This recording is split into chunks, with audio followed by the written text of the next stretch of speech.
بھی ہے۔ اور تمہارے گرد و نواح کے بعض دیہاتی بھی منافق ہیں اور بعض مدینے والے بھی نفاق پر اڑے ہوئے ہیں، تم انہیں نہیں جانتے، ہم جانتے ہیں۔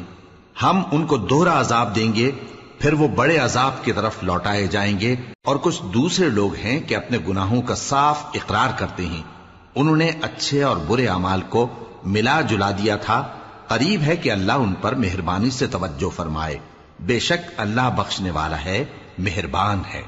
ان کے مال میں سے زکوٰۃ قبول کر لو کہ اس سے تم ان کو ظاہر میں بھی پاک اور باطن میں بھی پاکیزہ کرتے ہو، اور ان کے حق میں دعائے خیر کرو کہ تمہاری دعا ان کے لیے موجب تسکین ہے، اور اللہ سننے والا ہے، جاننے والا ہے۔ کیا یہ لوگ نہیں جانتے کہ اللہ ہی اپنے بندوں سے توبہ قبول فرماتا اور صدقات و خیرات لیتا ہے، اور یہ کہ اللہ ہی توبہ قبول کرنے والا ہے، مہربان ہے۔